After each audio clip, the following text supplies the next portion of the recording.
Desde esta conversión pastoral se logra entonces eclesiológicamente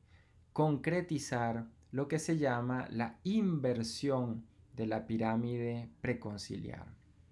Como todos sabemos, aún en la Iglesia existen estructuras, mentalidades y procesos clericalistas, lo cual supone que seguimos sosteniendo una visión de iglesia piramidal. Piramidal significa que entendemos a la jerarquía desde grados de superioridad y subordinación, y no nos comprendemos todos desde el bautismo como fieles, Christi Fideles, como fieles más, que completamos nuestras vocaciones los unos con los otros en la medida en que cada uno, cada una da desde lo más propio de sí. El cardenal Suenens, gran arquitecto de la eclesiología del pueblo de Dios en la Lumen Gentium del concilio, nos decía en una entrevista luego del concilio que había que ver a la iglesia desde el bautismo y no desde la jerarquía. Pero desde el bautismo entonces supone, como dice él, y cito, una iglesia que descansa en su base, en el pueblo de Dios, en vez de hacerlo sobre su punto, la jerarquía. Y dice el cardenal Suenens, la pirámide de nuestros manuales había sido invertida.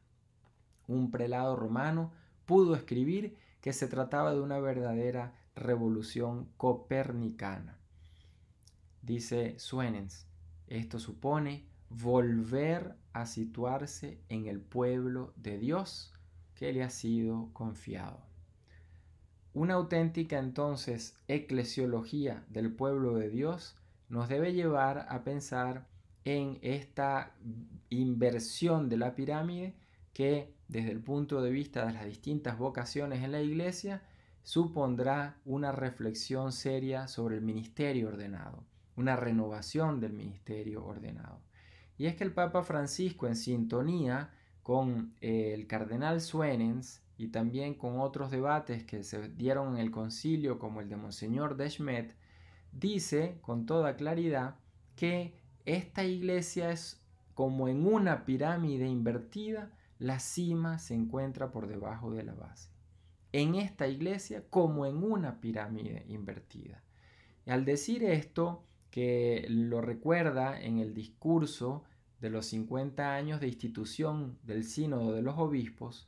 nos invita a comprender la ministerialidad como servicio, que es precisamente el sentido originario de esta expresión. Aunque hoy en día podemos decir que esta imagen de la pirámide invertida es incompleta, por todo lo que hemos de emprender en los procesos de reforma de la Iglesia, no podemos olvidar que rescata ese valor fundamental de la necesidad de un cambio radical del modelo eclesiológico y no su mera renovación. Por ello es tan profético y tan característico de esta nueva eclesiología del pueblo de Dios que podamos comprender esta expresión de ser fieles todos a la luz del bautismo en esta relación de complementariedad y de completitud entre las distintas vocaciones. En otras palabras, también acá podemos traer a colación las palabras de Monseñor Deschmet, quien en los debates del concilio nos dijo lo siguiente, y cito: ustedes están familiarizados con la pirámide, papa, obispos, sacerdotes, cada uno de ellos responsables, ellos enseñan, santifican y gobiernan con la debida autoridad. Y luego en la base el pueblo cristiano,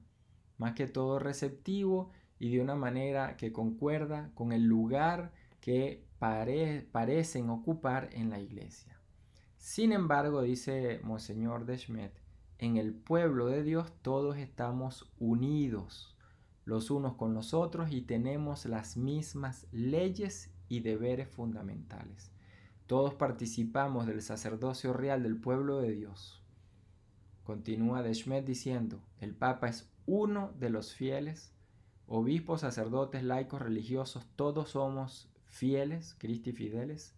y por tanto debemos tener cuidado al hablar sobre la iglesia para no caer en el jerarquismo, el clericalismo, la obispolatría o la papolatría, porque lo primero que viene es el pueblo de Dios. Es un texto hermoso que nos resume este sentir de la eclesiología conciliar, este giro eclesiológico que favorece el concilio y que hoy en día se plantea como el gran reto a poner no solo en práctica en las relaciones, sino también en las estructuras eclesiales. Y es que el mismo Papa Francisco en la Evangelii Gaudium nos decía ya con toda claridad que se necesita una conversión del papado, es decir, una conversión de la institución del papado, que no sea una institución centralizadora de toda la vida de la iglesia, sino dinamizadora de esa comunión en la diversidad. En otras palabras, dice Francisco, el Papa no está por sí mismo, por encima de la iglesia, sino dentro de ella como un bautizado entre los bautizados y dentro del colegio episcopal como un obispo entre los obispos. Se trata pues de recordar este llamado de la conversión pastoral que nos invita a invertir esa pirámide preconciliar donde las relaciones de superioridad y subordinación eran el eje fundamental para pensar y vivir en la iglesia, y pasar entonces a un proceso de revisión de las relaciones, los estilos de vida, las dinámicas comunicativas y las maneras como en nuestras estructuras estamos organizados y se ponen en práctica los procesos. Esto supone una auténtica y permanente reforma de la Iglesia, como ha sido explicado previamente.